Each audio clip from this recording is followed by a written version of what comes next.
Good evening, ladies and gentlemen. Welcome to the 100 Debates of the Environment. My name is Penny Skelton. I am your moderator. Thank you. I'm really saying thank you. It's nice to see a full room out tonight. And congratulations to the organizers, the local organizers, the Collingwood Climate Action Team. I'd like to start with a land acknowledgement. Today we acknowledge that this event is taking place on the traditional territory of the Indigenous people of Turtle Island. We are thankful to share in the special spirit of this place, rich in the energy of Mother Earth, our ancestors, and the love of all creation. This debate has been organized by a local group and is part of a nationwide initiative to have the debate held in as many federal ridings as possible on the same date. This is happening in 99 other communities across the country.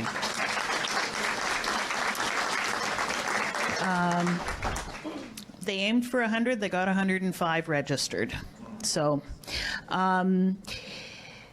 it's my joy at the moment to introduce the candidates who have agreed to come this evening. The 100 Debates is using the criteria of the Leaders Debate Commission. Therefore, we invited and we have 4 candidates who agreed to attend. Starting on my right, your left, is Lauren Kenny from the Liberals. Next, Richard Summer from the People's Party of Canada. To my left, your right, Sherry Jackson from the Green Party.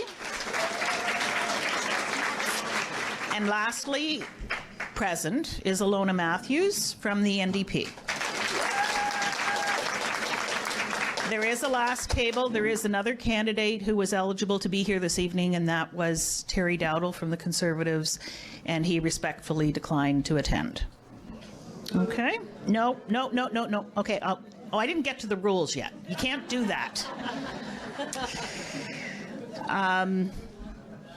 So the format, you haven't seen me as a moderator. This evening, the debate format is as follows. There are 4 national questions that are being asked of each and every candidate across the country this evening. They will each have 90 seconds to respond. Each candidate will have 90 seconds. Then we've allotted a 5-minute period, which basically gives them each another 90 seconds to either rebut or give us additional information. And then we have 4 locally based questions, so Simcoe-Grey specific questions that have been developed. And all of the candidates have received the questions prior to this evening. And then we're looking for those lovely, I ripped mine up to make the numbers for the candidates to choose their order. The lovely little cue cards that were handed to you as you came in. If you have a question that you would like to ask of the candidates as the debate goes on, if you haven't already written it out, simply put up your hand, pass it to the outside walls, and one of the very willing volunteers will pick it up and take it to the back and organize. Okay, so at any point during the evening, just stick your hand in the air. Don't yell, hey, you, don't do any of that. Just put your hand up and pass it down, and someone will pick it up. We have worked on an order. We're going to stick with the order. I think it's easier. It's called 1, 2, 3, 4. It starts on that side, 1, 2, 3, 4, and we'll keep rotating through that as we do the evening, which gives all of the candidates a fair chance to hear everybody's response rather than we said, 1, 2, 3, 4, 4, 3, 2, 1. No. We'd like to thank you for attending. In order for everyone at this event to be safe and inclusive, we are setting some community ground rules. Firstly, there is absolutely no tolerance for hate speech or personal attacks towards candidates or other participants, or anything of the like. Secondly, while disagreement is inevitable and healthy discourse is encouraged, our debate is structured for verbal discussion between the candidates and the community. Various forms of protest will not be permitted. Somebody with a big stick will come and get you. To ensure that everyone has a chance to hear the candidates' positions. So going forward, we do have rules of decorum. They're posted around the room. A reasonable decorum will be asked of you. I'm in charge. It's kind of scary, but I'm in charge. So what I say goes. We do have a timer to control our candidates. We take your security and the candidate's security very seriously. It's already happened. I'm going to ask, and I know it's really tough, no applause. Because if you start to applaud, you're going to cut into their time. They get 90 seconds. If you applaud 90 seconds, they can't speak. So we've just said, please, you can be rousing at the end, you can chat with them at the end, but we're going to ask for no applause, no jeering, no yelling out, none of that. So the campaign literature will be available at the end, as will the candidates. And on to page 3 we go. I've basically told you the outline of how we're running the evening, and I think at this point I would open it up to the first question, and we will begin with our national questions. So, you get intros. I forgot that. Thank you, Lauren. Yes, the candidates get intros. I was just so excited about the questions. Each candidate will have the opportunity to spend 1 minute introducing themselves to you in whichever manner they wish. And our first candidate is Lauren Kenny from the Liberal Party.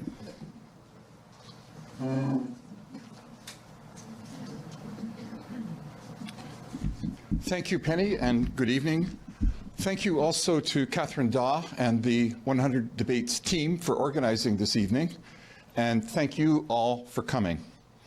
And thank you as well to my fellow candidates at the front here. In my view, the environment should be a nonpartisan priority. There is, after all, only one winner, all of us, and there's only one loser, all of us. We are in a crisis. We don't have climate change, we have climate chaos. It's affecting our lives as we speak, through flooding, drought, wildfires, hurricanes, extreme fluctuations of temperature, and so on. This kind of conversation is the only way to begin moving forward, to forge a consensus as a society on what we should do. In the past 4 years, our federal Liberal government has a proven track record and done more to fight climate change than any previous federal government in Canada's history.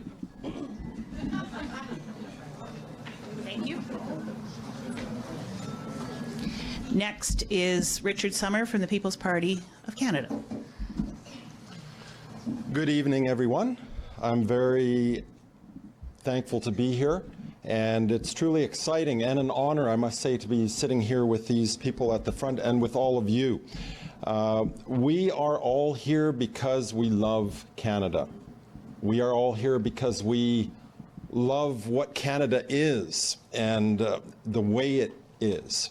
And so I'm really glad to be part of this discussion. One of the reasons is to prove to you that I, as a representative of the People's Party, am not all of those things that you've heard about the People's Party, but actually the way I see it is we are here as part of what we sing in our national anthem, which is, this is part of We Stand on Guard for Thee.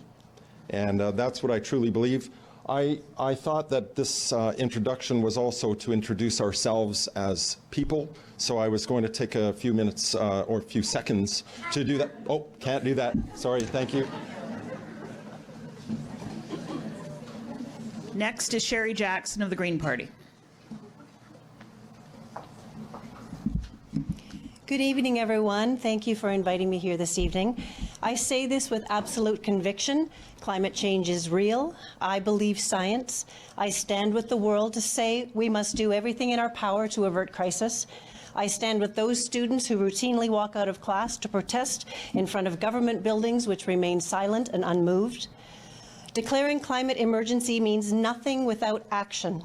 We are warming at a rate twice that of the rest of the world, and our Arctic is warming at 3 to 4 times that rate. We have a very small window of opportunity, and it is up to us to clean up our own mess.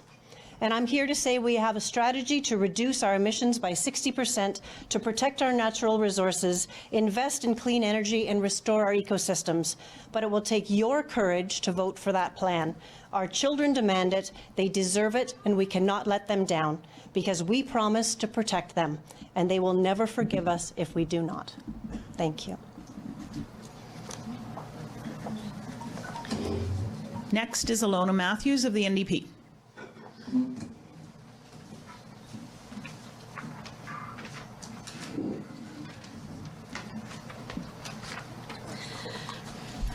Good evening, everyone. Thank you for coming and joining us all here. I'll get right into it. New Democrats are in it for you. We're on the side of working Canadians, not the big corporations and lobbyists. We know that Canadians want a clean and safe environment in which our children and grandchildren can grow up strong and healthy. If elected, we will end the subsidization of the fossil fuel industry. We will end all fracking in Canada. We will give grants for retrofitting homes and businesses. We will retrain people working in the oil industry to get well-paying jobs in green energy. We will meet and possibly exceed our Paris climate commitments. The environment will be a large part of every trade agreement we sign. That's what we'll fight for in Ottawa, no matter what happens this election. A strong team of New Democrats can make all the difference for you and your family on the issues that matter. That's why I'm asking you to send me there to fight for you. I'm ready to work for this community. With different choices, we can get better results. Let's keep pushing for better for your family. Thank you. Thank you.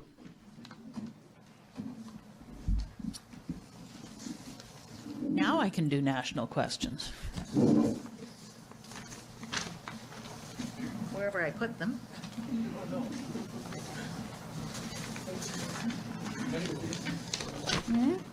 Those probably, thank you.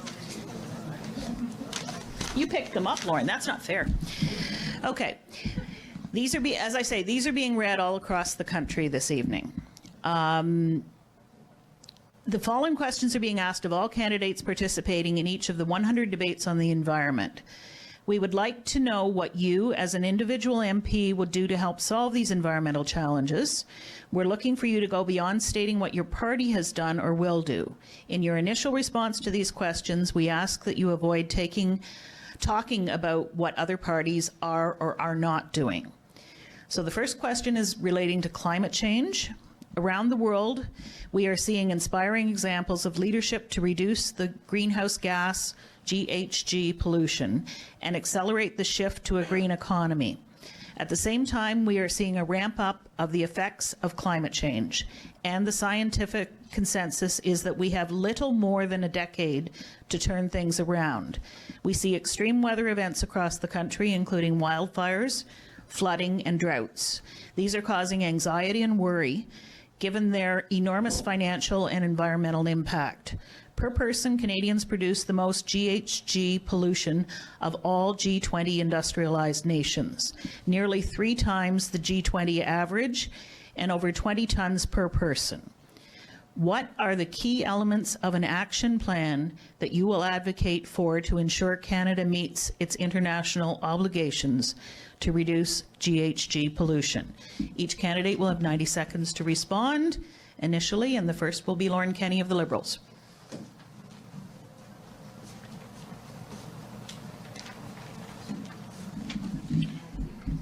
I'm very proud to stand here and represent a government that has done some really good things. It's the government that has done the most for the environment in the history of Canada.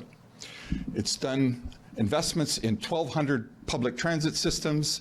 It's put a price on pollution, and it's putting revenue back in the hands of communities and people. We're phasing out coal and investing in renewables like wind and solar, and ensuring that the transition is fair for workers and communities. We're banning single-use plastics, and we're moving to a net zero economy. We're cutting corporate tax rates in half for the production and manufacture of zero-emission technologies. We're planting 2 billion trees by the year 2030, and other measures that are intended to enable carbon sequestration. We're investing in clean power and making electric vehicles more affordable. And we're converting, we're putting new money into the conversion of transit and school buses to zero emissions vehicles. Those are all things that I believe in, that have been or are being or will be implemented by a Liberal government, I think.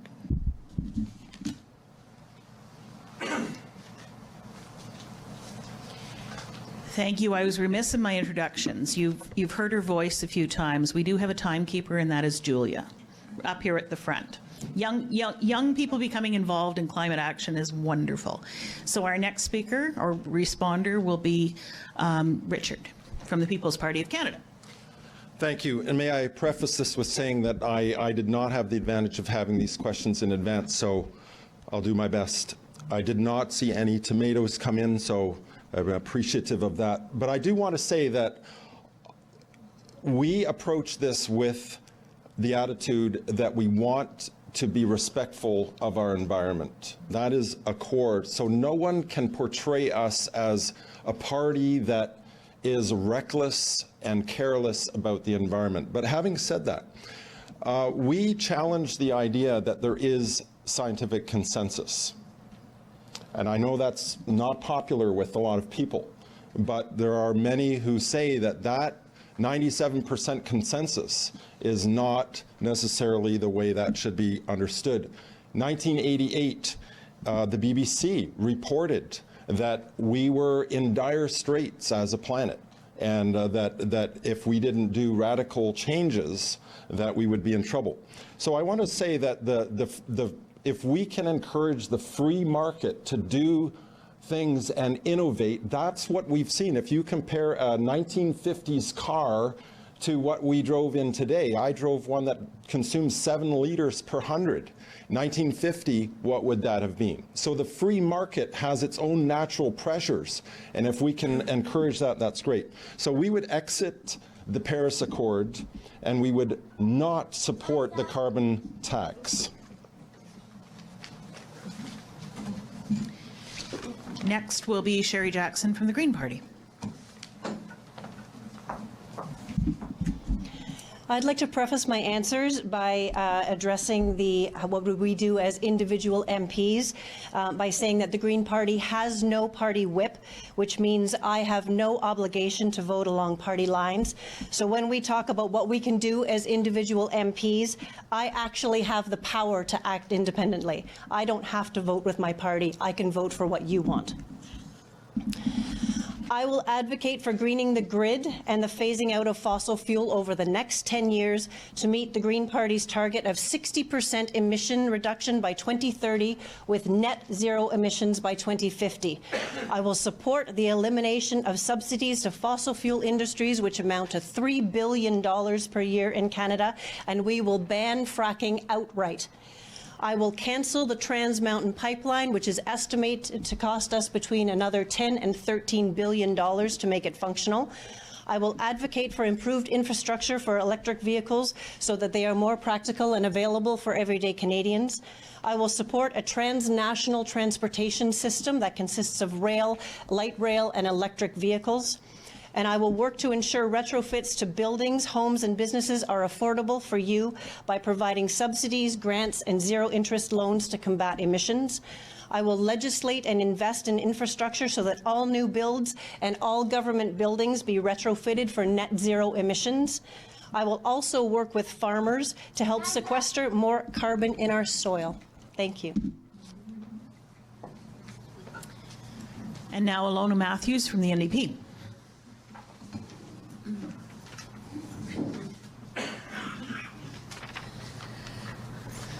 Hi again. There are many things that can be done. These are just a few. I could stand here all evening and list all the things that we can do for climate change. I want to establish binding targets and clear standards to cut greenhouse emissions. I would end the subsidization of the fossil fuel industry. I would invest in the development and the manufacture of electric vehicles. All single-use plastics would be banned. We need to invest more into research and development geared towards green energy. Instead of tax credits, I would offer grants so that people can afford to retrofit their homes with green energy. We need to demand environmental standards in all trade agreements. I would start building recycling plants in Canada instead of exporting garbage and pass legislation so that manufacturers must use 50%, for starters, 50% recycled material for starters. We should incinerate garbage as they do in Holland to produce electricity with no carbon emissions. We need regulation. We cannot leave it up to the corporations to regulate it because they cannot police themselves. They have their own self-interest. So that's why we need government regulations and all of these things to make sure this gets done. Thank you. Okay, the next question is national question is regarding water. Many Canadians know that our country has the longest coastline in the world. Less well known is that Canada is home to roughly half of the world's lakes and roughly 10% of the world's wetlands. Canada is seeing the impact that industrial development and climate change is having on our water resources. We are seeing the reemergence of pollution hotspots like Lake Erie. And the Insurance Bureau of Canada notes that since the 1970s, there has been a massive 250% increase in natural disasters, including floods and droughts that are likely related to climate change. Now the question. What can the federal government do to work with different sectors like municipalities and farmers to reduce both water pollution and the risk of flood events which have been aggravated by industrial development and climate change? And we'll start with Lorna Kenny from the Liberals.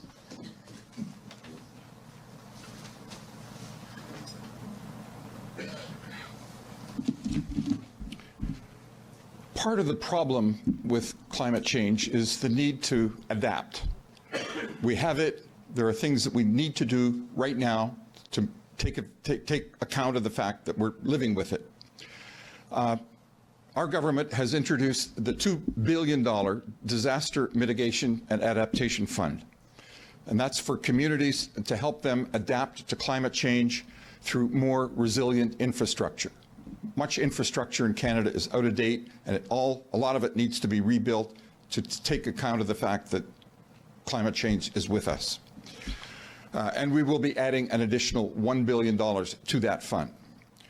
We've adopted new measures to support people who are coping with disaster, including the Employment Insurance Disaster Relief Assistance Benefit, a new national flood insurance pool, and completion of the flood maps so we don't build on floodplains. Our new Nature Climate Fund that will continue to work with farmers and municipalities on projects for storing carbon and protecting biodiversity while supporting economic growth has been established, and there will be infrastructure investments reviewed to make sure that they contribute to climate mitigation and support the natural infrastructure.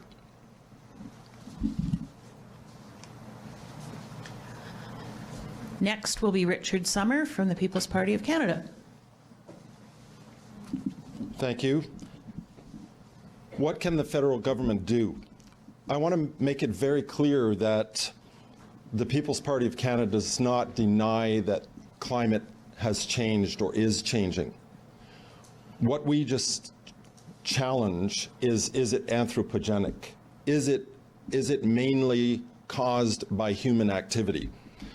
Having said that, however, we believe, as I said before, that we want to be responsible stewards of these things. And one of the main things that I heard already there is the consulting with the regional stakeholders. If there are issues in the community with flooding and so on, we need to be consulting with those stakeholders and seeing what can be done about these things.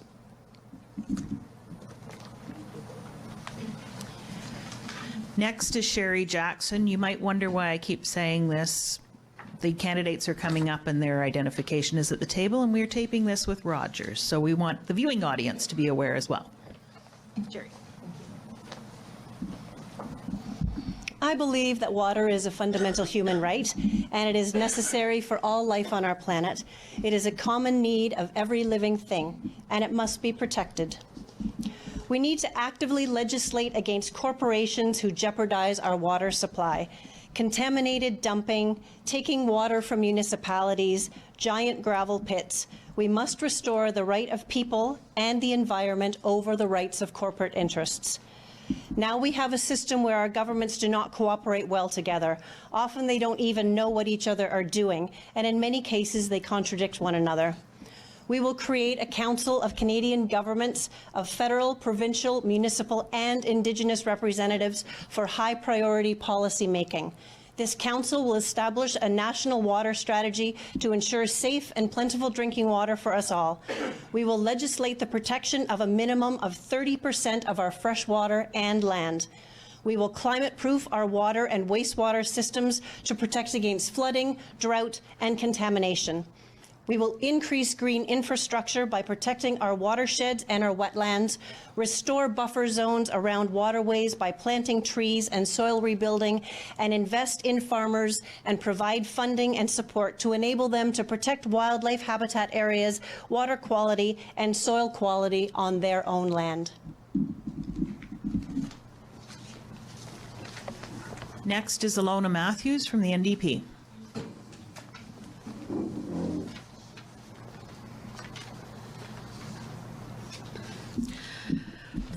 We need to invest in infrastructure to expand and improve our water and wastewater facilities. We can establish and implement a national water strategy. I feel that water is a public resource and not a commodity. Therefore, I would ban the export of water. We can ban all development on our wetlands and protect our watershed system from aggregate development. We can set up a process to clean up all of our lakes and rivers. We can install into our Charter of Rights ensuring access to clean, safe drinking water for all Canadians, which naturally includes our Indigenous peoples. I would pass legislation that all industry that uses water as part of their manufacturing process must recycle all water instead of dumping it. Am I done? I will expand federal funding by $2.5 billion to help communities respond to disasters and adopt infrastructure to withstand floods and other extreme weather events. And it is a shame that Indigenous people are still having to boil their water. Thank you. And now we have a rebuttal period, and we start again with Lauren Kenny. If you have anything further you would like to add, you have another 90 seconds.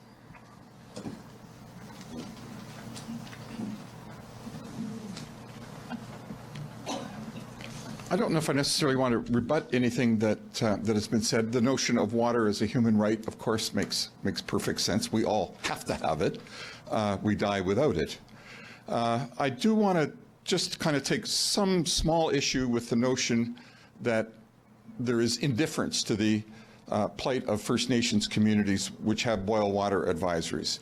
In fact, you should know that there is a program in place, and we're working on it very, very diligently to make sure that every First Nations community has safe drinking water by the year 2021. And the program is on track. It's not easy to accomplish that, but it will be done, and it is being done.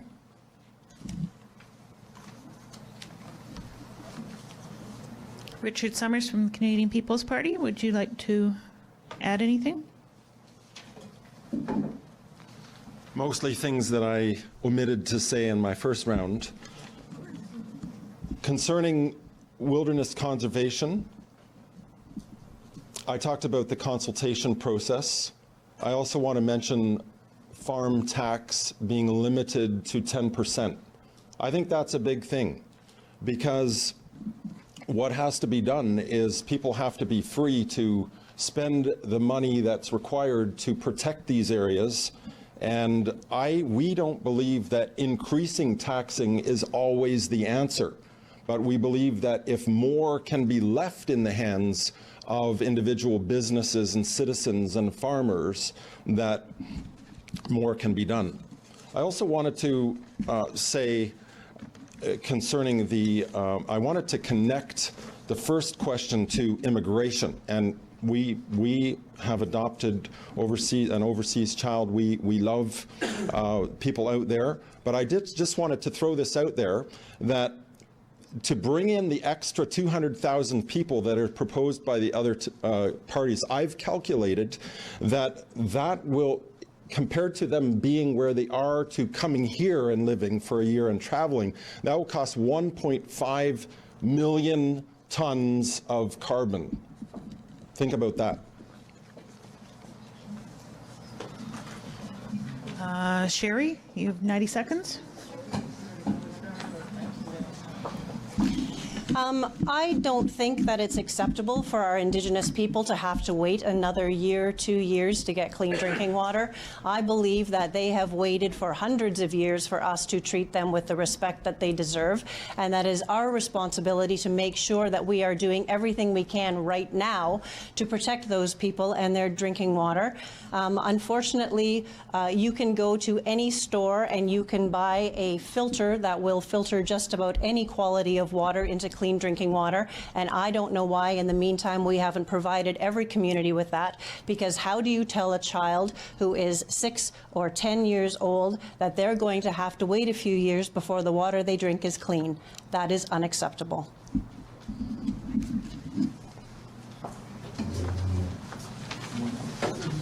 And Alona Matthews from the NDP, if you have anything you'd like to add. Okay.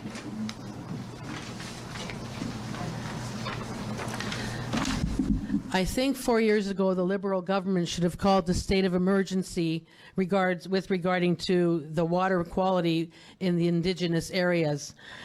They've had 4 years to do something. Nothing has been done. We're starting now. We don't even know if you're going to get elected. So who's going to start it? When is it going to start? Very frustrating. Okay, moving on to the third national question, which is wilderness conservation. When asked about what they love most about our country, Canadians often point to natural beauty, wildlife, and spectacular wilderness areas. We are falling below our international commitments to protect these spaces, and our parks and other protected areas are not funded at the level that needed to conserve the diverse plants and animals that live there. A recent study shows that 50% of Canadian wildlife species are in decline. 87% of Canadians value the emotional and physical benefits of spending time in nature. However, 82% say that they're concerned that future generations won't have close or easy access to nature. So the question for the candidates is, what will you do to protect the quality and quantity of wilderness in Canada? And we'll start with Lauren Kenny.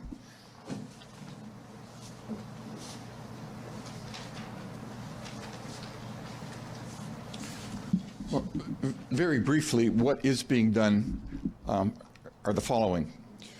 We're making the largest investment in nature conservation in Canadian history. We've created a number of national parks, including the Rouge National Urban Park. We're working with the Inuit to protect year-round sea ice, as well as sensitive areas in the Gulf of St. Lawrence and off the coast of BC.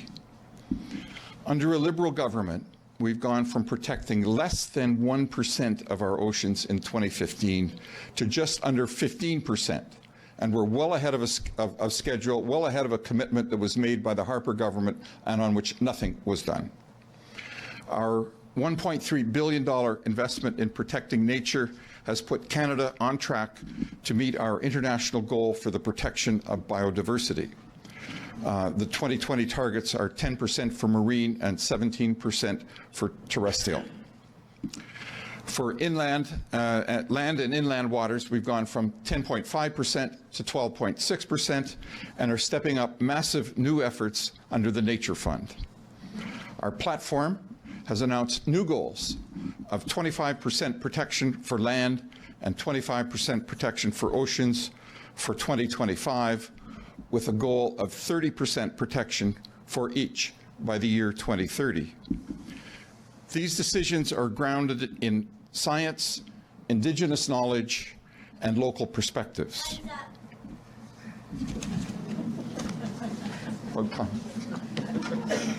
You'll have another 90 seconds later. Richard Summer from the People's Party of Canada. Thank you. This is something that I think every person in this riding is agreed on. We love our North Country, don't we? Absolutely. And all of these things in these two paragraphs here, we absolutely agree with. And these things that my fellow candidate mentioned, those are great initiatives. And I want to say that we would not come into government seeking to dismantle everything that's good that's been done. He didn't even mention the camping credit. As a I don't necessarily think that's what the government needs to be doing, but as a camper, I love that. But what essentially we want to do is we want to look at if there are shortfalls and if there are things that are standing in the way of accomplishing these goals and protecting these spaces. We have to be about making sure that money can go there, that things can be improved and protected. We are all for that.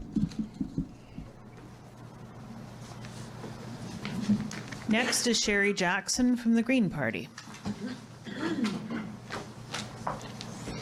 So one of the core values of the over 90 Green Party affiliated countries around the world is ecological wisdom.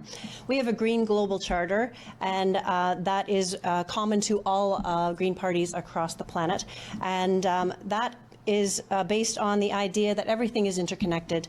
Everything depends on each other. We all depend on each other. Every species depends on each other, and hurting one hurts all of us. So we are very interested in building a strong partnership with our Indigenous peoples, deferring to traditional ecological knowledge and Indigenous understanding of this land, requiring the precautionary principle be satisfied in all legislation and procedure, which states that there must be scientific proof of the safety of something before you proceed. I will increase funding to federal departments for the protection of endangered species, increase funding to Parks Canada to ensure ecological integrity of our parks, develop a national forest strategy for restoring the integrity of our forests in collaboration with the Council of Canadian Governments, invest $100 million per year for the next 4 years for Indigenous-led protection and conservation areas like Springwater Park, which is currently managed by the Beausoleil First Nation, fund stewardship of these lands and waters by Indigenous guardians, and fully restore the powers of Canada's Environmental Assessment Act, which was decimated by the Harper government. Thank you. And now Alona Matthews from the NDP.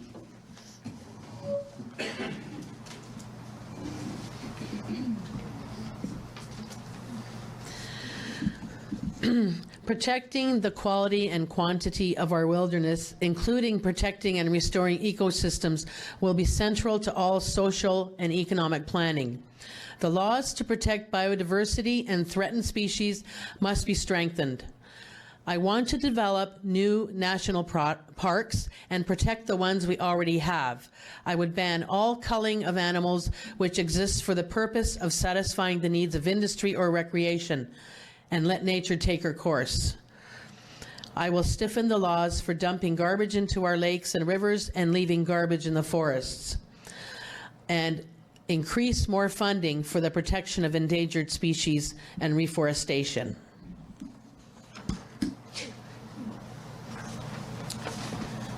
Thank you. Each candidate will now have 90 seconds to finish their speech or talk about someone else's. We'll start with Lorne Kenny from the Liberal Party. Well, let's maybe try a little bit of both. One of the things that was briefly mentioned is the comments that were made by the Prime Minister to enable young Canadians to enjoy the outdoors. And to that end, we're talking about creating a National Experience Canada program that would help 75,000 lower income families spend up to 4 days in one of Canada's national or provincial parks every year. Some of the press has made fun of it, but that is actually a very sensible and desirable thing to be able to offer to young people, to give them a real taste of their country, their very own country. And in terms of Indigenous people, I got to tell you, Perry Bellegarde, the head of the Assembly of First Nations, has said that the current Liberal government has done more for Indigenous people in its 4 years than any government that preceded it in Canadian history.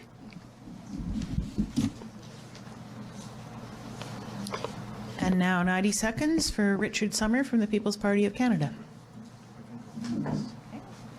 Who's choosing to pass on this question? Sherry Jackson from the Green Party of Canada. You're Canada? Yep. Yeah. So I think that it is critically important for our youth to spend time in nature. I think it's critically important for us to find ways to educate our youth so that they have more connection to our land. Because the reason we got into such a terrible situation is because we lost our connection to our land. We lost our connection to ecology and to the rhythms of nature, and it is important for us to be able to restore those so that we can feel responsible for our environment again, so we connect with our environment, and so we feel like we are obligated to take care of it. Indigenous people never lost that connection, and as a result, we have to look to them for guidance on how to recover it for ourselves. And once we do, I think we will be able to recover our humanity in the same way. And Alona Matthews from the NDP. You're okay? All right. That moves us on to the fourth national question, pollution and toxic substances. Canada has made big strides to improve our health and environment by regulating toxic substances, legal limits on lead in gasoline, restricting chemicals like DDT and ozone-depleting substances, the Canada-US acid rain agreement, and the phase-out of coal-fired electricity have had an enormous impact on our well-being by saving lives, preventing illnesses, and saving billions of dollars in avoided healthcare costs. However, air pollution is still a leading cause of death and illness in Canada. In addition, our laws and regulations have not kept pace with emerging threats from newer toxic substances in our environment, including from pesticides in our foods and other harmful chemicals in everyday consumer products. Many of these substances have demonstrated links to cancer, genetic damage, developmental problems, chronic illness, and many other health effects. These effects are often more severe for children and other vulnerable populations. Our overarching toxic laws, the Canadian Environmental Protection Act has not been significantly strengthened in 20 years. So the question is, what will you do to ensure that Canadians are better protected from the health and environmental impacts of toxic substances? Will you commit to strengthening the Canadian Environmental Protection Act and the Pest Control Products Act? And the first will be Lauren Kenny from the Liberal Party.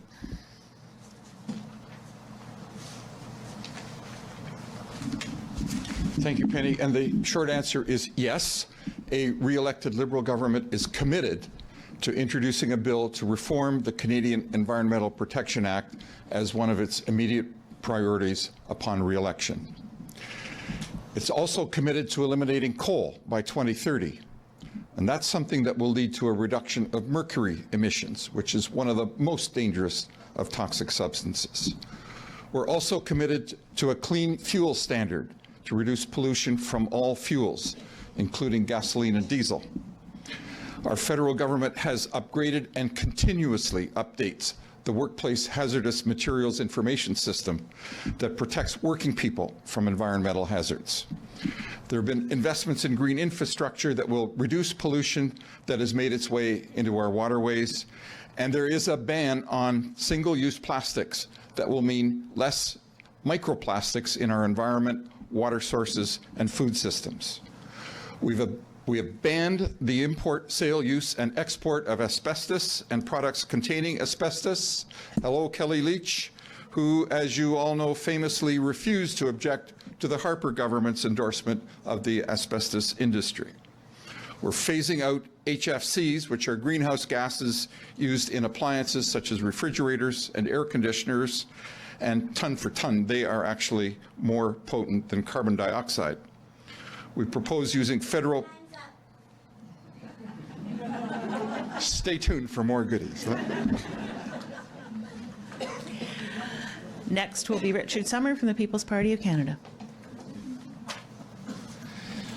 Thank you. We, in general, favor less government.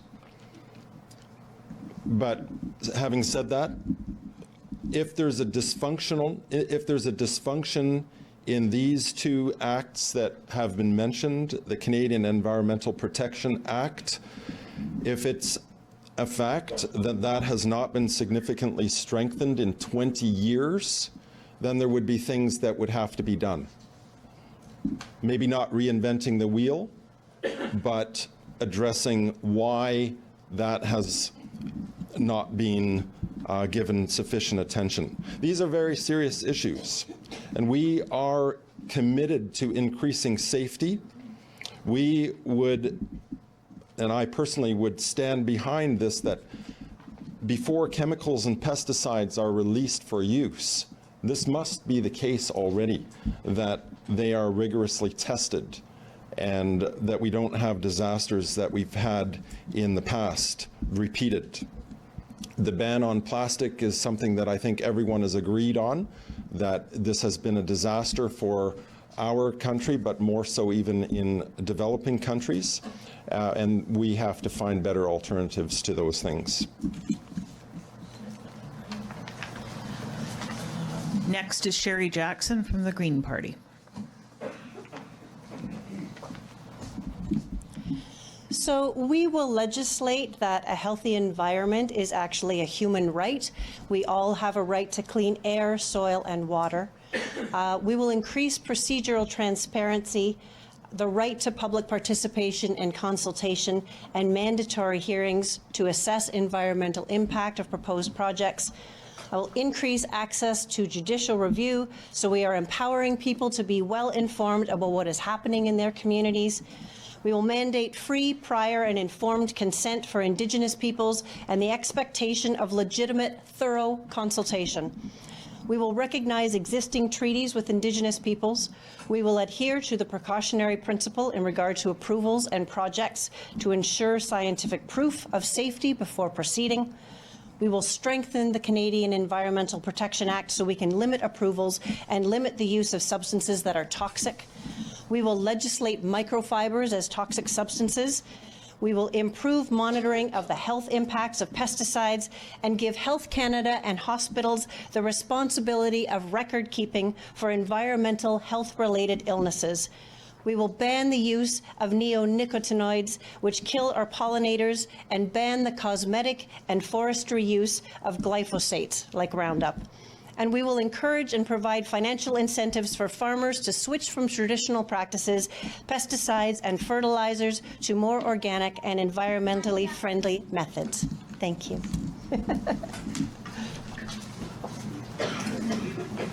Thank you, Julia, for doing your job very well. Next is Alona Matthews from the NDP.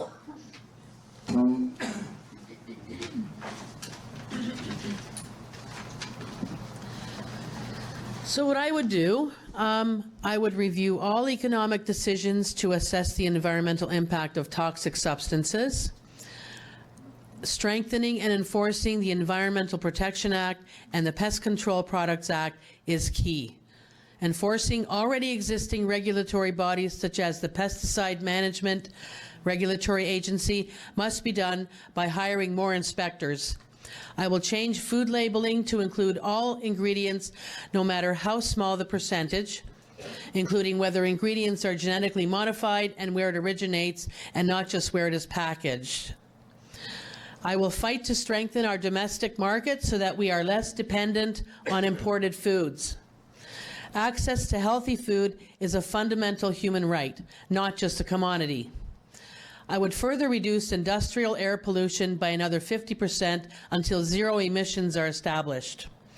And just ban anything that's harmful to animals, to the environment, to the forests, to the fields, to the farmers' fields, everywhere.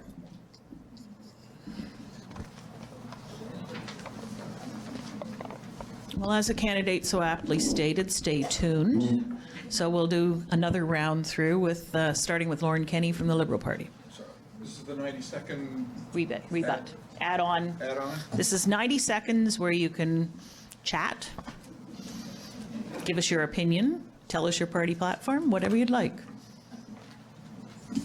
Well, I just did want to mention the small matter of the $2 billion Low Carbon Economy Fund, which is an important way of helping us with that economic transition into the new carbon-free economy.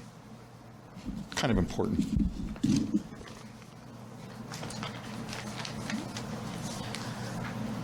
Richard Summer from the People's Party. I'll give this a try. I had a question. I know it's not the time to answer questions, but it's easy to say that we will encourage farmers to switch to non-traditional methods of controlling pests and undesirable vegetation. But how are farmers to do that, would be my question. That is, it's a one-sentence thing to say, but it's an absolutely radical and potentially devastating thing for farmers to have to comply with something like that. I'll leave that as an unanswered question. I do appreciate the emphasis on the Indigenous people, though, and while I can't address that here, I'm very happy to say that the People's Party has a platform on the Indigenous people that essentially says no more paternalistic, condescending approaches to dealing with matters relating to the Indigenous people. So that is exciting to me. I don't have the details to say to you right now, but I'm excited about that development in the PPC. And Sherry Jackson from the Green Party. I'd be happy to address our strategy for helping farmers transition from traditional methods to sustainable agriculture. We'll be doing a substantial amount of investment to help farmers with those transitions. We are not going to mandate that farmers have to give up what we're doing. We're going to help educate farmers on the ways that organic practices and more sustainable practices are not only helpful for them, but will provide more money in their pockets in general. We need to take a look at the way that we farm, not just what we farm, and we need to make sure that our farmers are being highly successful, because our farmers are going to be the core of a safe, quality food system for Canada, and that means we need to make sure that the products that they are putting onto our food is actually healthy for us. I don't think there is any debate about the fact that organic produce that does not have any chemical pesticides put on top of it is not a more healthy way for us to consume our food. And Ilona Matthews from the NDP, which is the New Democratic Party. Thank you.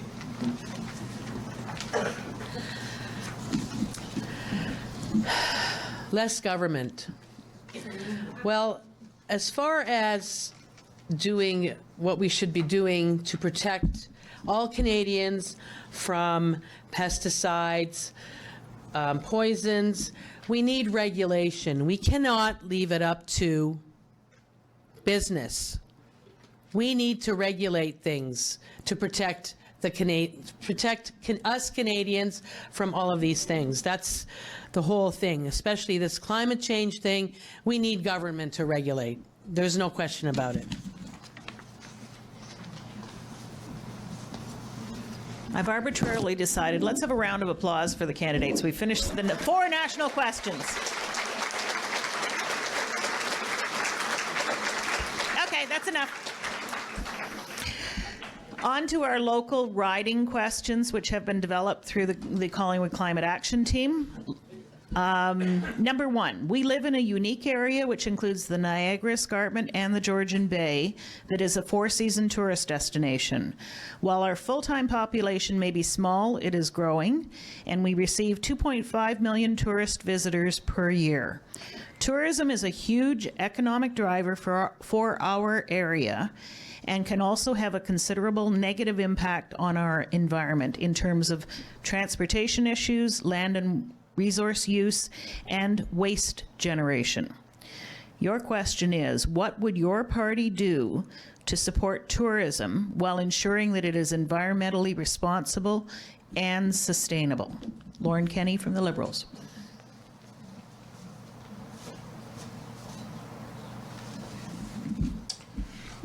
Thank you. Well, to begin, I will undertake to do more than has been done on this by our outgoing Member of Parliament, which is essentially nothing. Tourism is a major economic driver for the South Georgian Bay Area. It's our present, and it will be our future. Thankfully, our tourism industry is rapidly moving up the value chain to produce higher and higher quality tourism experiences. That is, in fact, the very type of tourism that is most ecologically responsible. I propose to bring a local focus to the existing Canadian tourism strategy, which is essentially a national marketing plan. But it needs to be brought home to the South Georgian Bay Area, which is clearly one of the best reasons to visit Canada. I personally, as your Member of Parliament, will carry the flag for this, with the environment we live in and offer as being one to be rescued and respected moving forward. We can do what is right and do what is creative, perhaps bundling the experiences we offer with the growing market. Skiing, beach, cideries, breweries, culinary artists of one form or another can all be put on the same page.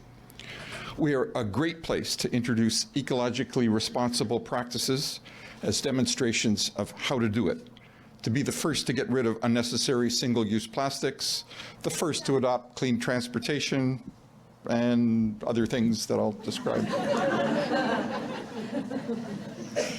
Richard Sommer from the People's Party of Canada. Canadians tend to be, on the whole, self-deprecating people, but we have some of the most beautiful parks and facilities in the world. And how did we get there? Well, some of it is natural beauty that is just there, but the facilities that have been put into place over the years are really second to none, and we want to continue that kind of emphasis. And so I would say the areas that we would want to focus on would be to advertise and to promote and to support what's already there. And this is a bit of a theme that you see in some of the other things, but we want to evaluate what is working well and keep doing that. We want to fix what's broken, and if that means more money, I mean, I'm not going to promise specific things, but as a general principle, that is smart, to look at what needs to be fixed and to address that in specific ways. So supporting and encouraging tourism with new arrivees to the country. What do they know? Possibly little about what we have in these regions. So we need to advertise, promote locally and nationally, interprovincially, and thank you. Potentially another to be continued. Sherry Jackson from the Green Party.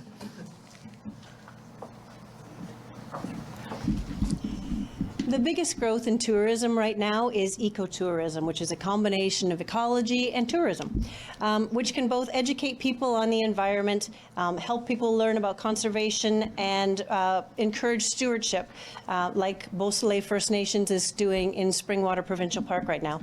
Agritourism is another area that we can expand upon in our area. Responsible stewardship of our land and regenerative agriculture draws people's attention and gets people to come visit us and see what we're doing.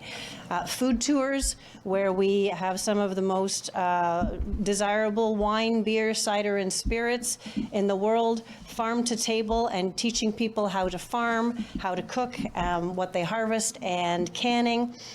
And then when it comes to transportation, about having all of these tourists in our community, we need clean, affordable, safe, convenient, accessible transportation through a national transportation strategy, which we plan to develop. We would make ferries electric as well, and expand a national energy grid to ensure charging stations coast to coast to coast, public buildings with charging stations, and post offices. Currently, a friend of mine told me the other day that tourists are currently bypassing Collingwood because there is not a quick charging station here, which means they go to Collingwood, they have a quick top up, and they carry on to town of Blue Mountains. So we're already losing money in this community because we do not have the infrastructure to support electric vehicles and the transportation they require. Thank you. And next is Alona Matthews from the New Democratic Party. And I was better with NDP. Just say NDP. Just say NDP. Okay. Tourism is actually a provincial matter. Nevertheless, the federal government should be investing more to advertise and promote our region internationally as a great place to visit with a focus on small towns like ours. And I do agree with yourself on that. Absolutely.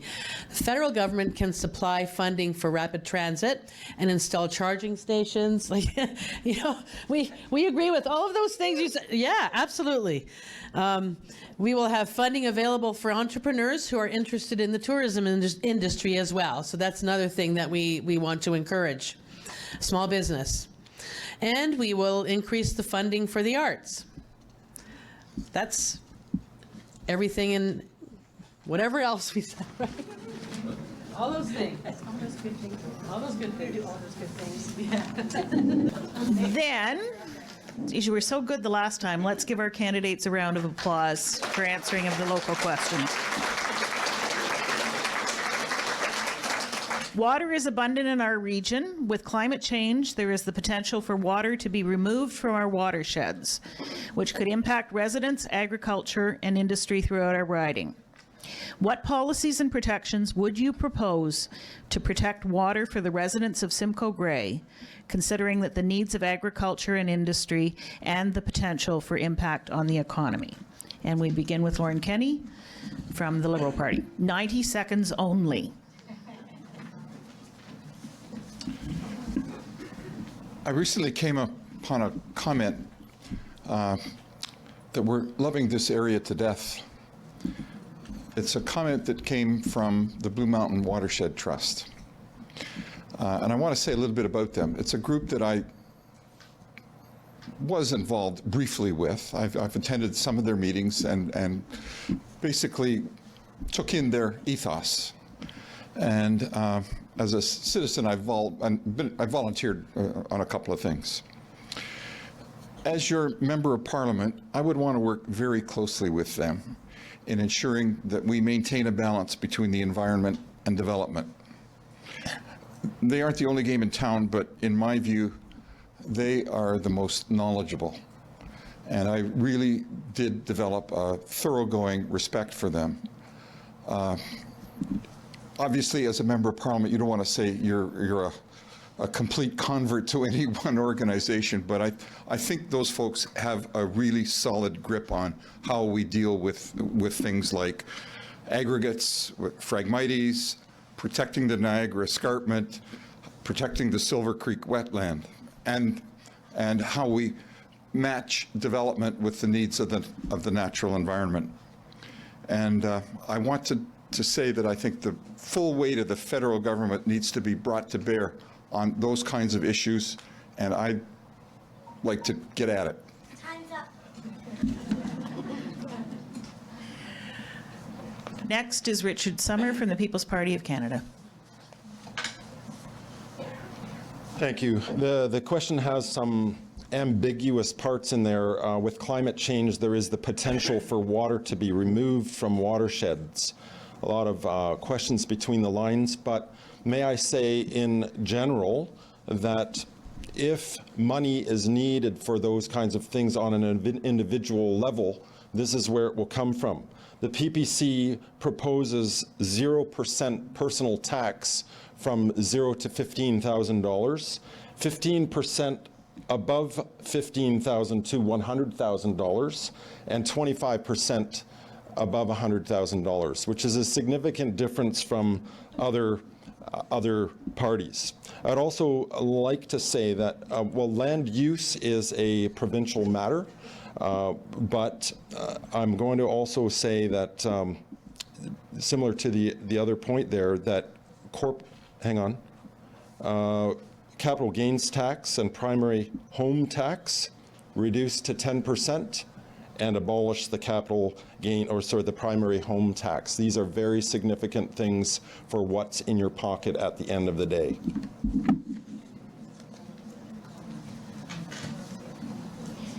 Next will be Sherry Jackson from the Green Party. So we happen to be incredibly lucky here because abundance of water has never been something that we have had to question. We have never had a problem with getting fresh water in this community, in this riding, and pretty much anywhere in this country. We are extremely lucky compared to other places around the world. But now we have to look at the impact of our traditional practices and how we use water and make it more sustainable.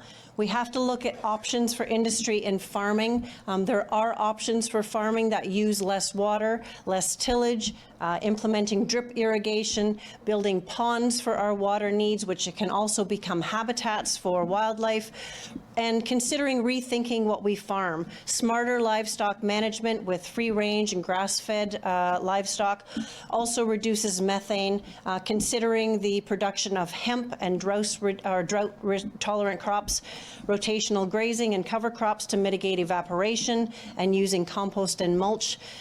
For our industry, we need to prevent industrial effluent from entering our waterways. We must invest in science and research and technology for better systems to focus on water conservation, like cisterns, living roofs, and collecting rainwater. And we must limit corporate access to our water. It must be our water first.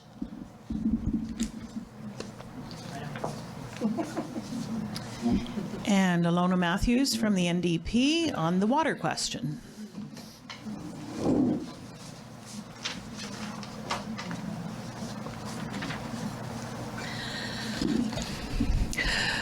We would certainly end the exportation of our clean water. I really don't like what Nestle has been doing with our fresh water. It's not good. I see stuff about it online all the time. I would fund large capacity water filtration plants so that storm sewer water is not released into our lakes and rivers. I would end all development on the wetlands. I would make sure that industry is responsible for recycling the water that they use as part of their manufacturing processes. I would invest in strategically placed water reservoirs so that farmers have water that is readily available for agriculture. And I would always continue to fight against any aggregate company that tries to come in here and destroy our watershed, as I did when the mega quarry question was going on.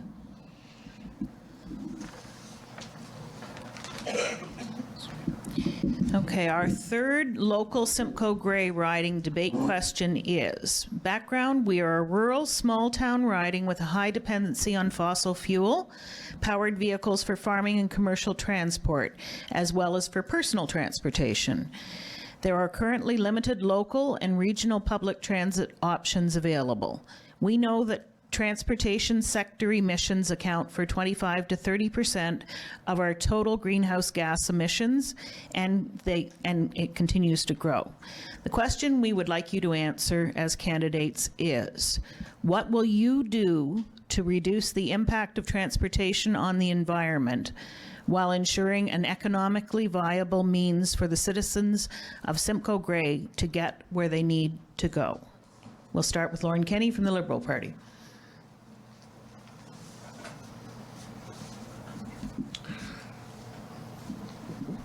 One of the very great ironies of our time is that we have an economy that is in many respects dependent on the building of internal combustion engine cars, trucks, tools, and other things, which are the very things which are creating havoc with our environment.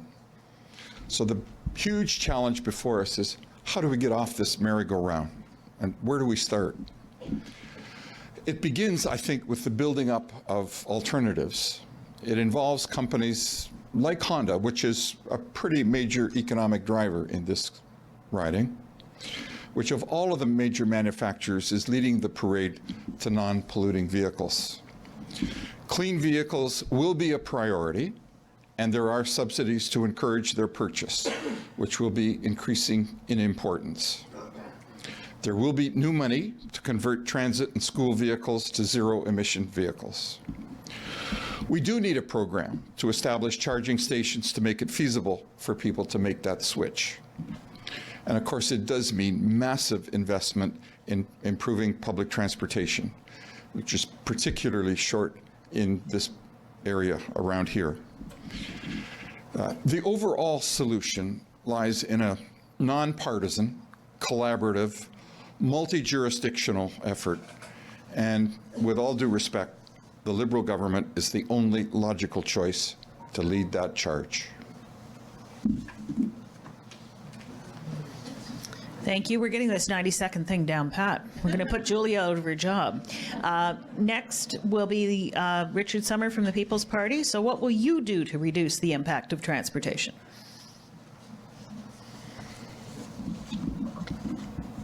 As population grows continually, we have new options available. Everyone would love to have rail lines crisscrossing across, well, maybe not, but in terms of convenience, that would be great. Europe has that. We look at Europe, we think it's awesome. But our population is spread across this incredibly vast country, and our tax dollars are as well. So it's great to dream about these things, and if we can do it in a financially viable way, we're all for that. But we're not in favor of greatly increasing the tax base in order to pay for things that are before their time. The time will come as population grows and we continually evaluate whether these things are feasible. Market pressures to incentivize production of cleaner and more efficient vehicles. I would ask concerning Honda, whether those things came about primarily due to government subsidies or market pressures to create more and more leaner, greener, more efficient vehicles. And that's where we would put our energy. And Sherry, what will you and the Green Party do to reduce the impact of transportation on the environment here in Simcoe-Grey? Well, I'm happy to report to you that we actually have a plan for a national transportation grid across Canada, a national green energy transportation strategy, which includes high-speed trains, light rail, and e-buses to provide faster, safer, cleaner, and more convenient transportation to all Canadians. There will be high-speed trains like we were talking about in Europe, which cross the major hubs of our country. There will be light rail that moves from those big hubs, and then there will be electric buses that move from those hubs to the smaller communities and smaller locales. We will be phasing out the internal combustion engine by 2030, which means there will be no more new gas personal vehicles by 2030.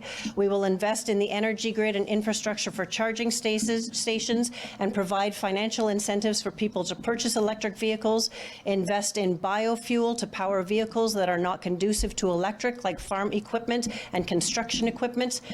Currently, the demand for electric vehicles I can address because at Hyundai, if you would like to purchase a Hyundai Kona, which goes 450 kilometers on an electric charge, you have a 6-month waiting period for you to get your vehicle. There is no more time for us to wait for the future to make these changes. The future must happen now because industry is shifting. We have a plan which is fully costed, fully funded. It is online. You can review the entire document, and it has been costed by the Parliamentary Budget Office. And now the challenge to the NDP. What are you going to do for Simcoe-Grey?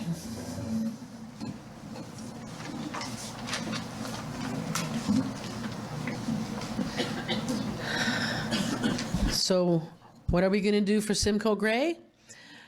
We would have rapid transit with electric trains connecting all large communities with electric bus service from small communities to rapid transit stations.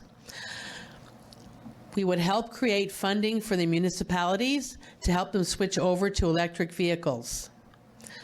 I would fund agricultural industry to use non-polluting gas vehicles such as methane and hydrogen. I would make funds available for more charging stations instead of ripping them down. Thank you.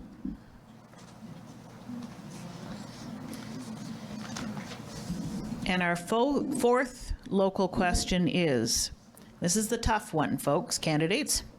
Describe how you would be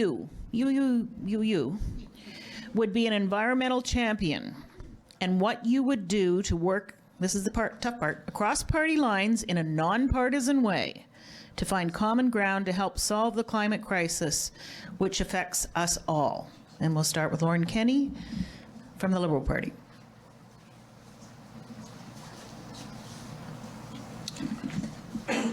Well, I think I would be a champion of that. It began with my immediate acceptance of the invitation to participate in this forum.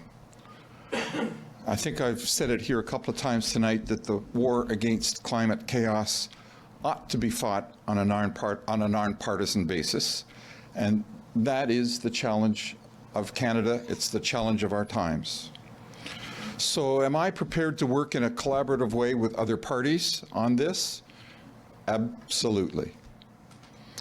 Sometimes, however, you just kind of have to jump over party lines and pick up the ball and carry it. The 50 million tree program, for instance. I was distraught when I first learned the Ford Conservative government was canceling the 50 million tree program. And I was delighted when our federal Liberal government took it over.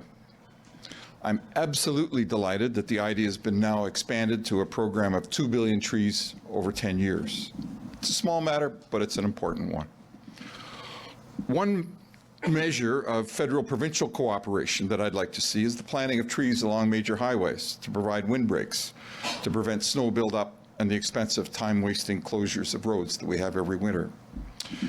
Working on the environment is what got me into this. I'm doing it because I believe in it. I have no other agenda than to do my best to leave a livable world for my grandchildren, period and full stop. Richard Summer from the People's Party of Canada, how would you be an environmental champion? We are all here for the good of Canada, every one of us. There's no one here that is out to sabotage the country. We love it. We want to keep it. We want to promote it. We want it to even improve if we can. So we are committed to continual improvement. We do not believe, however, that there is a climate crisis. We do not believe that we need to be taxed at $50 a ton, if I'm quoting that figure correctly. We believe that, as I mentioned earlier, to reduce immigration to 150,000 per year in line with other Western countries, that is one way that we can achieve that.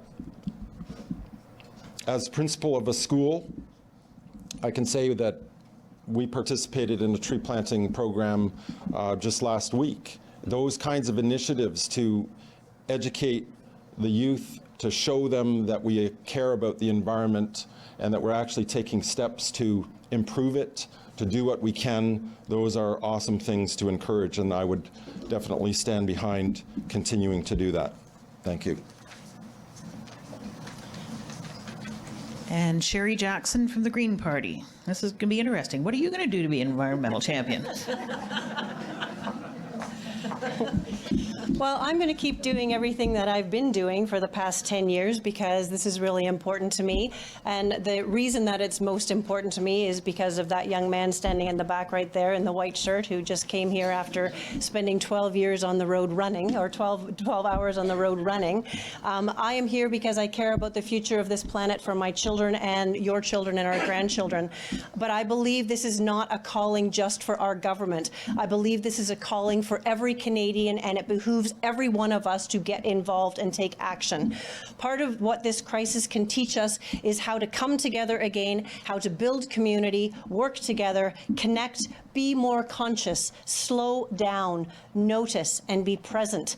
We can't continue handing our power over to our government. We must each be part of a solution.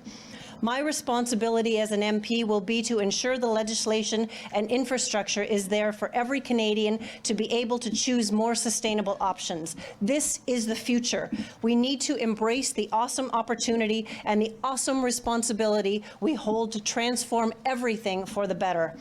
I will work with a coalition government and create a climate emergency cabinet where all the best and brightest minds can work together to take action immediately. We need to recognize good ideas wherever they come from and put them to work instead of judging and criticizing each other. Education is important to making sure everyone is doing their part, and I am willing to cooperate with other parties who take seriously the responsibility that is ahead of us. She's already a politician, finishing her sentence. On now to Ilona Matthews from the NDP and your approach to being nonpartisan, etc.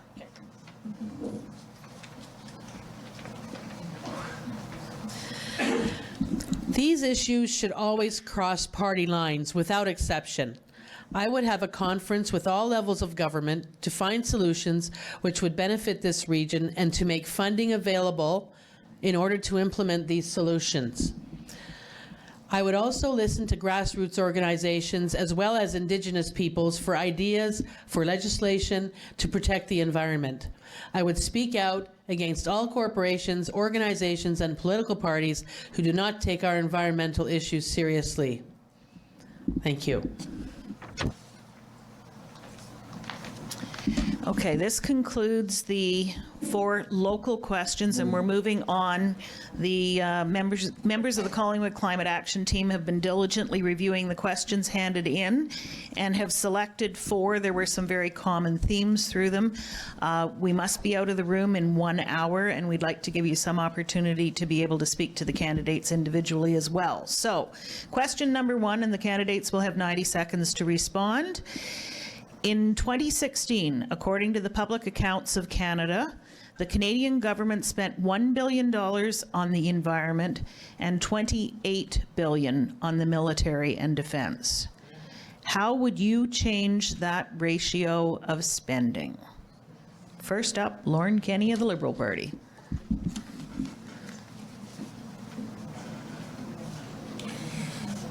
Thank you. If I'm not mistaken, that question probably comes from somebody who's associated with a group called World Against War, Pivot to Peace. I'm a founding member of it, and the question's a heck of a good one. Part of the reason why there is such a disparity is that the defense budget includes the salaries of a whole lot of people, i.e. everybody who's in the armed forces. And that, in and of itself, kind of outweighs a lot of the expenditures that one associates with the environment. The focus of that group is to, in effect, starve war by reducing the resources that go into it. It's a worldwide political movement to basically tell the world or get the world off the idea that war is often the only answer. And that there is such a thing as a just war. And while I've often said, as I got into this, that I really only ever wanted to be your member of parliament and had no further aspirations, one of their suggestions is that there be established a minister for peace. And so I have amended my ambition slightly. I wouldn't mind taking on that one.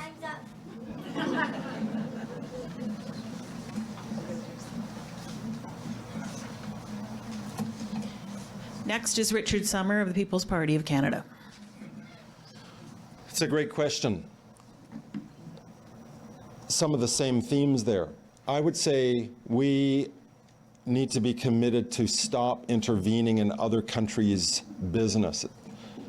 That is what keeps this defense mechanism going. But the dilemma is for many, many Western countries is that our economies are so tied to defense spending, as was already mentioned. How can we reduce defense spending without impacting the employment of hundreds of thousands of people?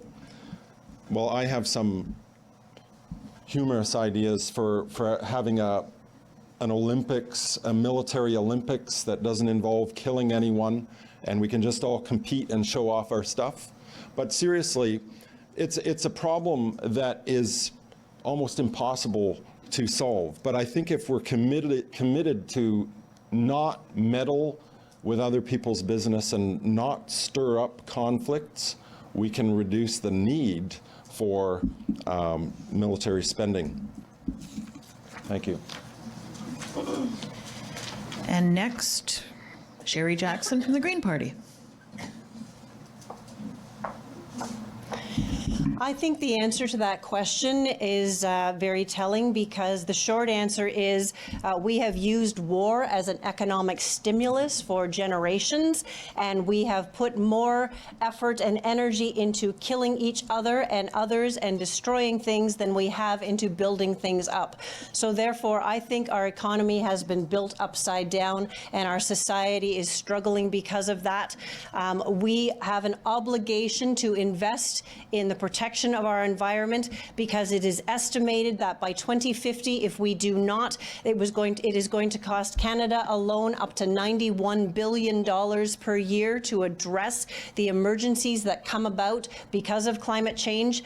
The United Nations Intergovernmental Panel on Climate Change last year told us that we have until 2030 to reduce our greenhouse gas emissions by 50% or face catastrophic climate disaster equatable to nuclear war globally. Now, that's fairly telling. So we can either choose to invest in the environment and protection of our environment now, or we can pay the money later to take care of it. And next, Ilona Matthew from the NDP. Yeah, Matthews. I apologize. It's okay. I'm getting tired. I agree with Sherry on that. War is a big business, and I really think that we need to curb that. Canada has been known to be a peacekeeping country, and I think that we should just continue being that. I also don't know what the annual military budget is, so whether it is more than this number is more than usual or usual. All I know is that I do not agree with an extravagant military spending, and I would rather reverse that number.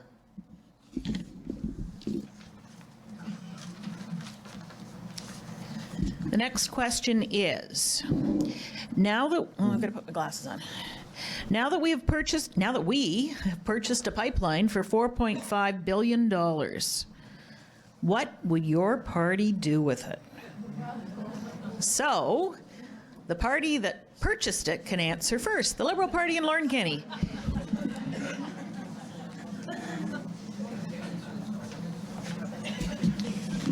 Yes, we bought a pipeline for very good reasons. To get Canadian oil to world markets, to avoid selling it into a single market at a huge discount. The emissions from the TMX are already included in our climate plan. It was negotiated between the government of Alberta during the tenure of Premier Rachel Notley, the NDP Premier. And there's a hard cap on oil sands emissions. That's a first. We are in a transition, and the future of the energy industry will look very differently than it does today. And that's why the federal government has promised that every cent that is earned from the TMX will be invested in Canada's clean energy transition. So the challenge is not to increase the amount of oil that's being produced, but to get a fair price for it on world markets and to get it there safely. And that's why we did it, and that's why it will be built. Next is Richard Summer from the People's Party of Canada. So what you going to do with the pipeline? Well, we are in favor of using the pipeline and actually to promote our gas and oil industry. We have a lot of employment that depends on that, and we believe that even though there needs to be continued pressure on doing things cleanly and safely for the environment, it does not mean that we are in favor of immediate shutdown of the oil and gas industry. So we want to use that pipeline. We want to make sure that the approval of these projects is done in a timely fashion. And I believe actually the party stipulates a time limit, whereas instead of it being totally open-ended. And I do want to refer to this here, where we want to repeal C-48 and C-69, and we want to make approval and construction based on national benefit and security. So we will enable national pipelines, and we will use federal jurisdiction and powers to immediately do that. Next will be Sherry Jackson from the Green Party. What would you be doing with the pipeline if elected?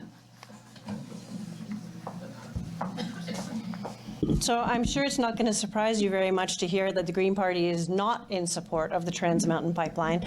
We spent $4.5 billion to purchase a pipeline that was estimated to be worth $500 million, and it is further estimated that it will cost us between another $10 and $13 billion to get that pipeline operational. We don't think that's a good way to invest our funds. So we need to look at keeping oil that we produce in the oil sands within Canada.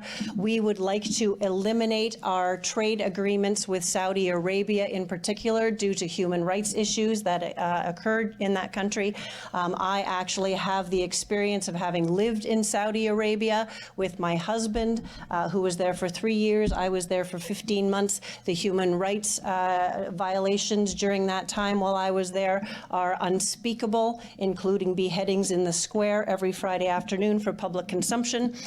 We need to invest every dollar, talking about taking the money from the pipeline that we're going to earn and then giving it back to us as an environmental incentive, or using that to support environmental initiatives, is a little bit like investing every dollar from cigarette sales into cancer research. I think that makes no sense at all. And next, from the NDP, Alona Matthews, $4.5 billion for the pipeline. A lot of money.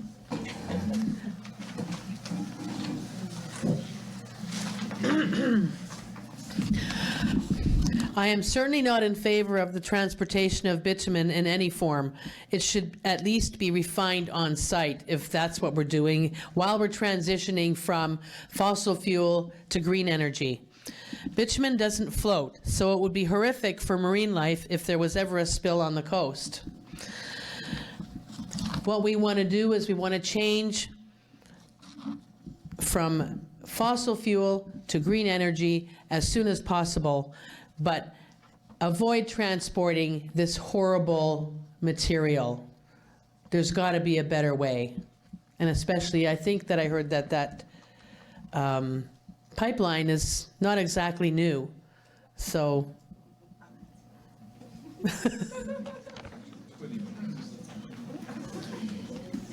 Third question that's come aggregate from the floor is, this is going to be be interesting to hear their answers. Instead of simply acknowledging climate change, can you please talk for 90 seconds maximum about the merits of declaring a climate crisis? So we're looking for the merits of. We start with Lauren Kenny from the Liberals.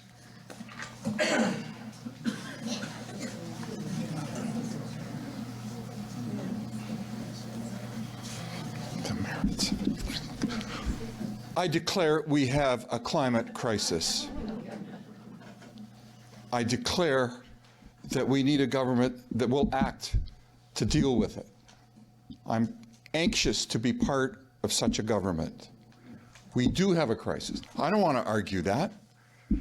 We are standing on a burning platform. We are in danger of leaving our children and our grandchildren with a planet on which they cannot survive. So yeah, we have a huge social transition and a huge economic transition to undergo. It won't be easy, it won't be painful, it won't come without costs and suffering and a whole lot of other things, but we got no choice. There is no other way.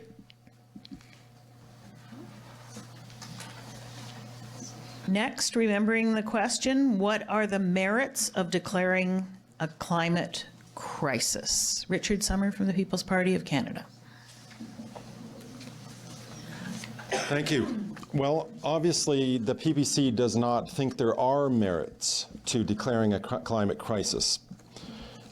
I'm sure it has come through in many different ways that stating that does not in any way mean that we are careless about the environment. We care deeply about the environment, but we do not believe that there's a need to panic and to institute major radical changes in the way we are doing things. We have to be good stewards of what's there. If you look up on the internet, there's an MIT professor who explains this scheme of collecting hundreds of billions of dollars through the carbon tax. And once you take a look at that, you do not accept at face value these claims that there is a climate crisis. And that has to be looked at with honesty. Okay, and now Sherry Jackson of the Green Party. Instead of simply acknowledging climate change, can you please talk about the merits? I just have to speak to the idea that climate crisis is a manufactured thing. I don't think that one person's opinion at MIT should overrule 98% of the climate scientists on this planet and all of the research that has gone into the reality of climate science for the past 50 years, starting with Exxon, who was the first climate scientist study, who did extensive studies, found out, whoa, we are actually causing climate change, and then set in motion this entire strategy to discount it. I believe that the merits of declaring a climate crisis are none unless we have action. And we have a plan. We have a decisive, well-organized 88-page platform that has been fully costed and evaluated by the Parliamentary Budget Office. No other party has done that.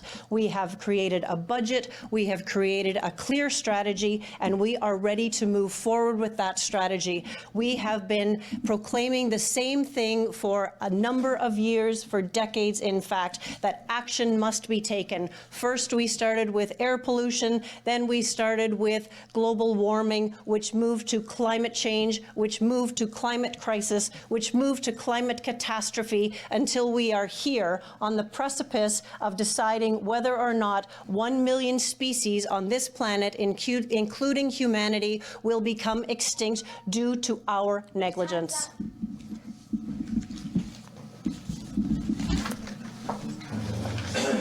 And now Alona Matthews.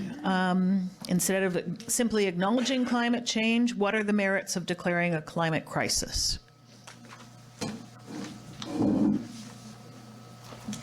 Sorry. First of all, I must beg to differ. The NDP does have a costed budget by the Parliamentary Budget Office, and we've had that ever since we began the campaign. A successful one, actually. As far as merits for climate emergency, it is. I think there is merit to it, because not only is everyone individually, we all want to do whatever we can to reduce our carbon footprint, but we also have to look at the large scale, and we have to make sure that big industry is doing its part as well. They need to stop manufacturing all this packaging, the different materials they use in their products. That has to be regulated big time. So, and they have the biggest carbon footprint in causing us to have to deal with their packaging and everything else. So yes, it does have merit, and we need to take action right now. Another opportunity to clap. Oh no, I have one more question. Sorry. Last question, aggregate from the audience. How would your party help Canadians grow cleaner and more efficient communities? And just to change it up, no. Lauren Kenny from the Liberals. Could you change it up? I need a minute to think. No.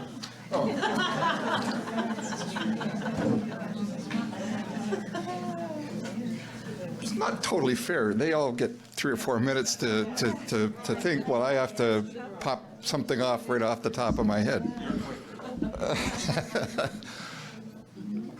Building community is one of the hardest things to do. Building social capital is one of the hardest things to do. It takes a combination of goodwill amongst people. It takes leadership. And the question is, how do we take the leadership that we have? How do the leaders that we have capture, learn from, and reflect the values of the people whom they seek to represent? We do it by listening. We have two of these and one of these.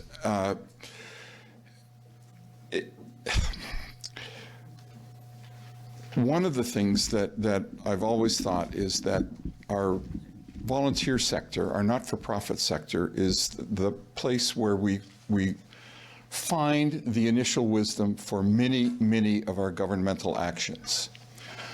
In many cases, the not-for-profit and volunteer and charitable sector is the place where pilot projects for how we move forward as a society are developed and tried out. And if there is a role which government really ought to play, it is to enable and facilitate and help those organizations to do what they do. One of the problems that I really want to work on is the funding model that is upside down. Most of those organizations actually spend 60, 70, 80% of their time looking for money. It should be the other way around. Thank you, and I appreciate your gung-ho spirit of going first all the time. Next will be Richard Summer from the Canadian People's Party. Do you mind to repeat the question? I will. How would your party, the Canadian People's Party, help Canadians grow cleaner and more efficient communities? Well, many of those issues have already been addressed, I think, by all of us. But to try to cap that, I think I would say cooperation, consultation, competition, and increase interprovincial trade. And this is a big thing in Canada. If we produce this in Ontario and it satisfies all safety requirements here, and we want to sell it in Manitoba, it has to go through their system of evaluation. And that seems to me to be a complete waste of resources. And who pays for that? We do as consumers. So let's get rid of all the east-west barriers. And that will be one significant way Another way is to balance the budget in 2 years. It has been done before, and we will do it again. Next is Sherry Jackson from the Green Party. What would the Green Party do to help Canadians grow cleaner and more efficient communities? I think that cleaner and more efficient communities are mostly what we are talking about. We would invest in a greener economy, and we would work to build sustainable economies within local communities. We would invest in small businesses to help raise their standards and their own ability to compete on a larger scale. We would cooperation between federal, municipal, provincial, and Indigenous governments working together to ensure our communities are well taken care of.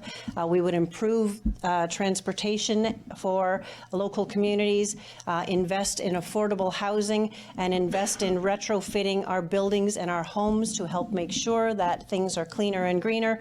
We would invest in infrastructure to support our municipalities, and we would invest in zero-emission jobs like childcare, healthcare, and especially invest in arts and culture, which we are sadly neglecting in our current budget. We would invest in corporate housing and also in parks and community gardens and a greener overall community for all. And we have a plan for where all of that money will come from. And next is Alona Matthews. And what would the NDP do to help Canadians grow cleaner and more efficient communities?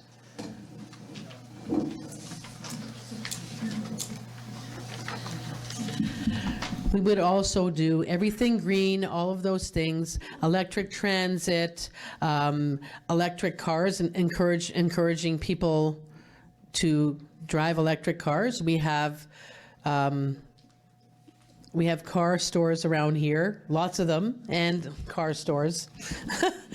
And, you know, they really should start manufacturing electric cars so we can buy electric cars.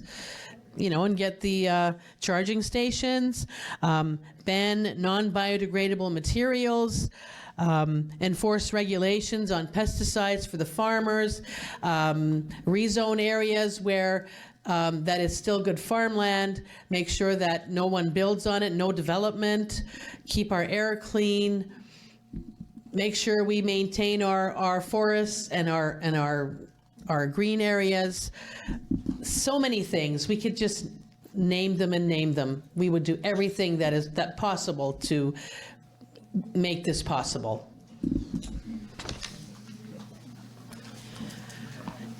We've come to that magical part in the evening where we're going to confuse Julia. We are up to the concluding remarks from the candidates, and this time they're allowed 120 seconds. In other words, 2 minutes to wrap up.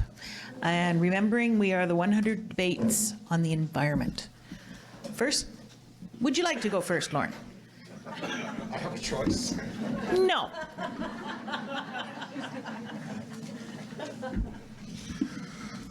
Well, thank you all for being so patient with us. Almost all of us agree. Our planet is in crisis. The environment will not be ignored or even placated. The time is now, and we've said all we can say. It's time to do. There's a fire. You've got 3 pumper engines here. Ours is a big practical truck leading the way. We are already at the fire, fighting it with a map and a plan, and reinforcements are on the way. There's also another truck. Didn't show up tonight. The gasoline truck.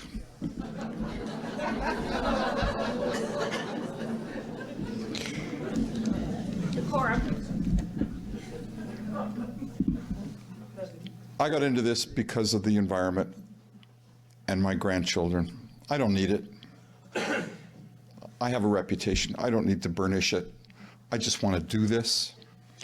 We have the opportunity to win and to leave our children and grandchildren a healthy environment.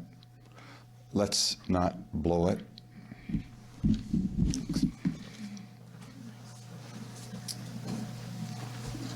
Next to speak or wrap up will be Richard Summer from the People's Party of Canada.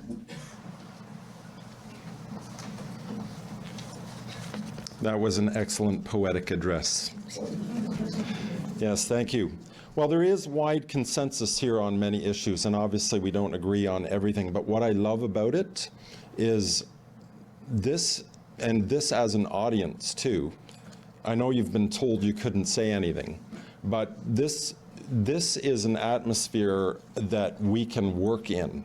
And I love that about being in Canada. We can work with each other, and we can even have divergent points of view. We are here for the improvement of things for our kids and grandkids.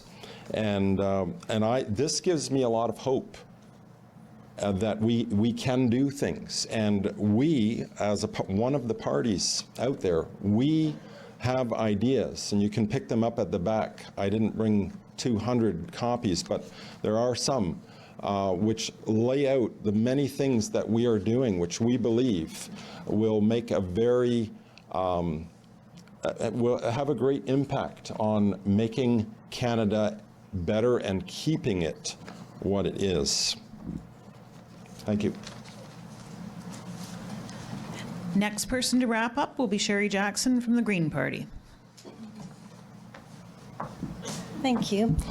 So the other day I was driving from Creemore to Collingwood, and I drove along the road that goes from Creemore to Glen Huron, and there was a really lovely pair of grandparents who were standing on the side of the road with their grandchild, and they were pointing at the trees, and they were explaining to the child, and the child was looking at them with wonder. And I thought to myself, what a beautiful experience for that child to have at that moment. And then I started thinking about my childhood and the banks of the Saugeen River where I grew up, and the cedar forest there, and what it smells like there, and wondering if I would have the opportunity at some point in my life to take my grandchildren to that forest. I don't know if that's true or not, but I really hope it is. And that's why I am here today, because I want that opportunity for myself and my grandchildren and all of your grandchildren and great-grandchildren. Canada must take action. Our youth demand it, and we must respond. We must join the rest of the world in embracing a $3 trillion economy that will create millions of jobs, mitigate climate change, and protect our natural resources, create a fair and equitable future for us all. We have a plan to do that in a fiscally responsible way. It's thoughtfully organized, and it fulfills the promises that Canada made at the Paris Summit to achieve the 17 Sustainable Development Goals we as a world declared that we would uphold. So here we are, seemingly holding the future in our hands, 10 years to change everything in order to prevent catastrophic climate disaster. And here in the face of potential disaster, we have an opportunity to change the game for the better. We are on the brink not of catastrophe, but of opportunity, an opportunity to build something better and stronger and cleaner, for our communities to be healthier and more connected and more equitable, a chance to build an economy that thrives on clean energy, supports arts and culture, to bring peace, order, and good government back to the forefront of our democracy. My goal as your MP is to fulfill that need that I see is seriously lacking. Thank you. And the last word in wrapping up goes to Ilona Matthews of the NDP.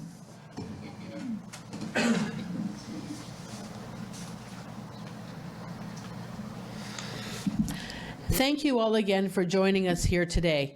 This has been a great discussion, and I want to thank my fellow candidates for putting their names forward. It's a wonderful gift to live in a robust democracy, and we should be thankful for that. I know people here are worried about serious issues. Life is getting more and more expensive, and wages aren't keeping up. I'm hearing from people every day at doorsteps all over this riding who feel that the very richest and the biggest corporations should pay more so that the average Canadian isn't falling behind. We've had both Liberal and Conservative governments in Ottawa that haven't lived up to their promises. They haven't worked for you, but they've been working around the clock for the biggest companies and their lobbyists, who have contributed little to nothing to impact and save the environment.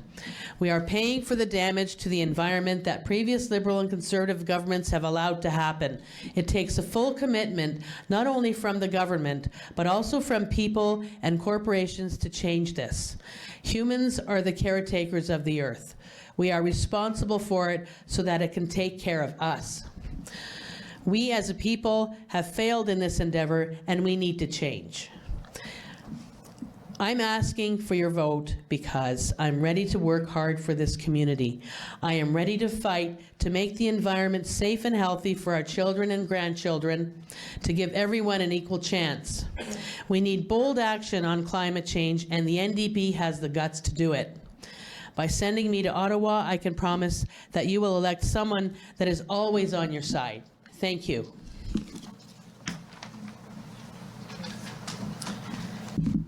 Okay, now I get 2 minutes to wrap up.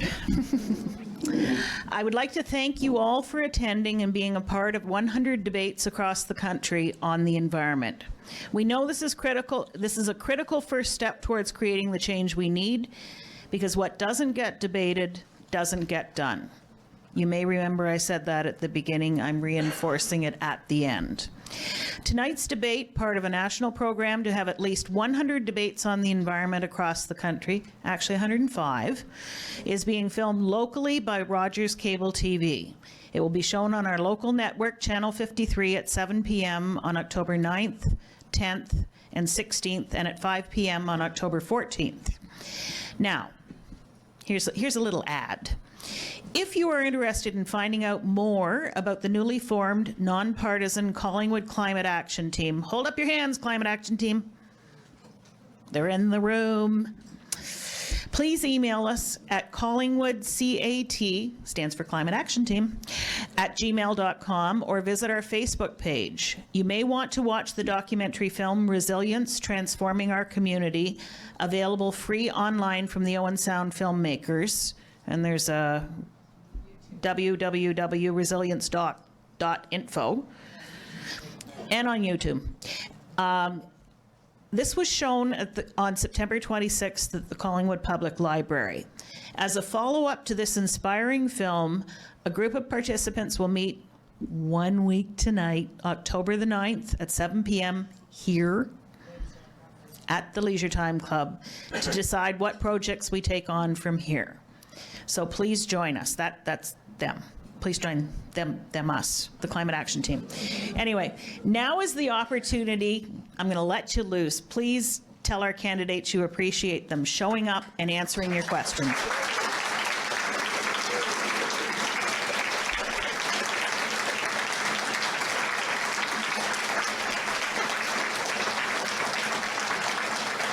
And you're so good at it. Give yourselves a round of applause for coming out, because we couldn't have done it without you. Thank you and good night.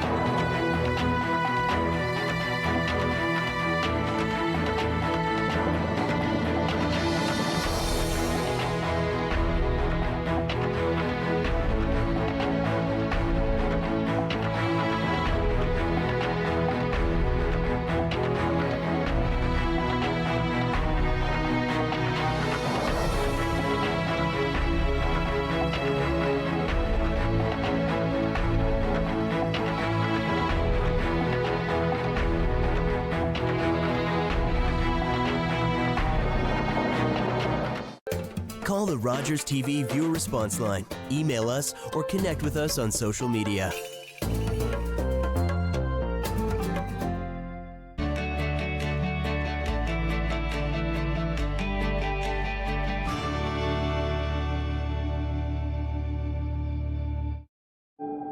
Being at home, it was very unstable. I didn't feel safe with the hostile environment. When you don't have the people there to support you that you know you should, your world kind of like spirals. I ended up moving out. It's the longest time I had gone without speaking to either of my parents. remember seeing my younger brothers. I was first introduced to my success coach. He sat down with me and we talked about like universities and like figure out what prerequisites I need to take. United Way has been the biggest change coming into high school. Completing high school is something that is a big gate of entry into a lot of other things in life. Barriers that get in the way of that and the impact that that can have in someone's life, it's not okay. United Way has helped me get funding so I was still able to do the things that I love. One of my biggest fears seeking independence was that it seemed impossible that I would be able to afford them. Dance gives me like a way of communicating without having to worry about what I'm saying. All your pressure is in your right foot. I donate what I can financially, but I also think it's really important to donate my time. That support is crucial to help kids realize their potential. I think it's very powerful that you do that. Having the ability to help kids succeed is so important. I want to be in a position where I can be someone like you who makes people believe in themselves.